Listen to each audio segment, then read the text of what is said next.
Now that differs from a state like California. Why is it with Cali, you would think that was the high tech capital of the universe, that we don't know who wins some of those congressional races out in Cali for like 10 or 15 days after the election? What are Well, they and part of that is because of their mail-in voting and because of the reporting system that they have in place. And that's one of the reasons why people use us as a model and they don't use California as a model when it comes to understanding what has happened with the election and what the results actually are that evening. I appreciate you saying that by the 10 o'clock news time, people in our state know unofficially what the results are because the probate judges in the 68 jurisdictions have done such a good job in getting that information from their precincts, 1,980 precincts when I was or 1,980 polling sites when I was the Secretary of State, and then having those returned to the county seat and then uploaded and then sent to Montgomery for us to make available through that central mechanism. John, I think that you told me before, and I read this, that Alabama's voting system was the most secure in America. Well, there's no doubt about that. When I left office, we were recognized by Conservative Women for Good Government, by the Heritage Foundation, and by the University of Southern California in Los Angeles as the premier election system in the United States of America. Subsequently, we've dropped down at least one, maybe two places, but for the first time in the history of the state, we were recognized as the most secure and the most effective and the most efficient reporting system for elections in the United States of America. Do you think There there's still is a a way little bit of misinformation or discussion out there. Uh, am I correct that our voting machines, our machine tabulators, do not have a modem and do not connect to the internet? That is correct, Brandon. As a matter of fact, we started replacing our voting tabulators, the machine where you insert your ballot, where those votes are counted and recorded. And we started doing that in the 2016 cycle. And before we left office, all the voting machines had been replaced in each one of the 1,980 polling sites in the state of Alabama.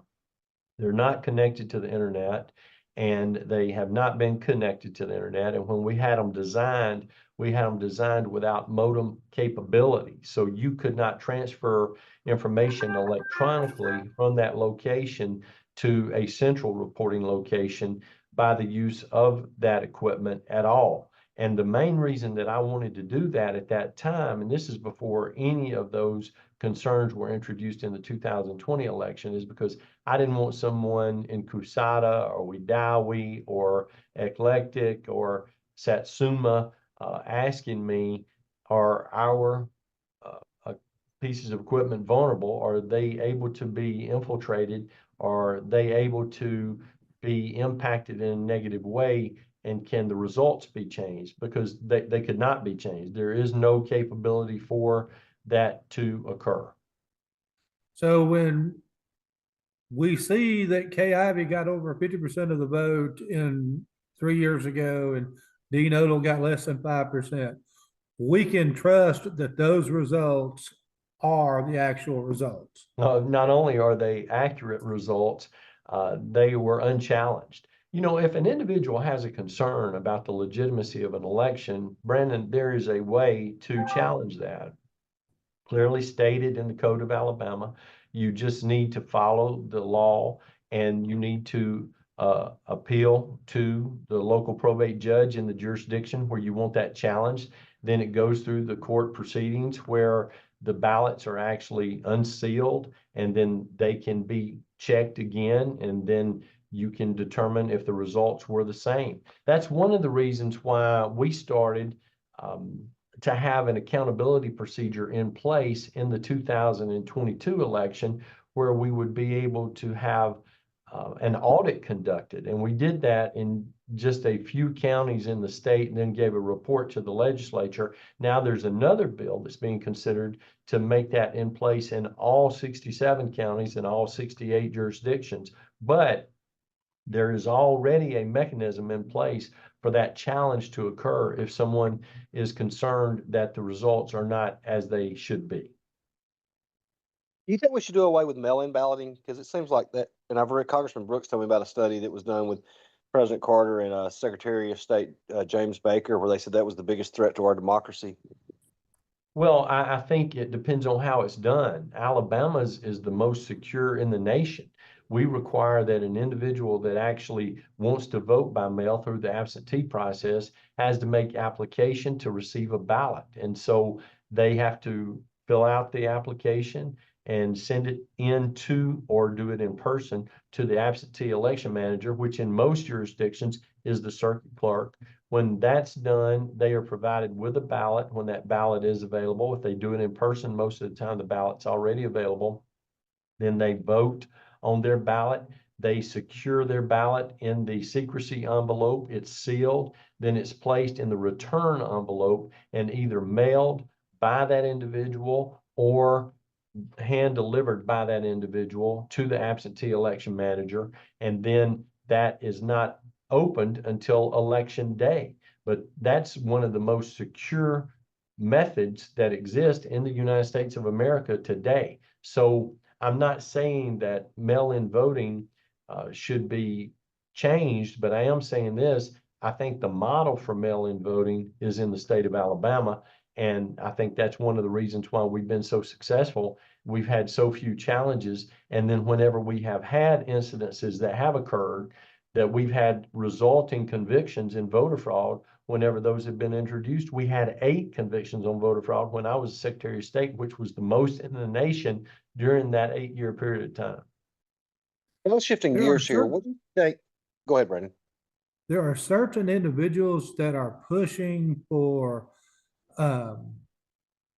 hand counting of all the election results and getting rid of the machine tabulators. Do you believe that would add an element of potential dishonesty if you didn't trust the people doing the counting in certain counties? Look, Brandon, the one thing that I know is that if you want to increase the possibility for voter fraud to occur, you need to engage in hand counting of ballots. The one place that I have seen hand counting of ballots occur is when I was an international election observer in Russia back in September of 2016.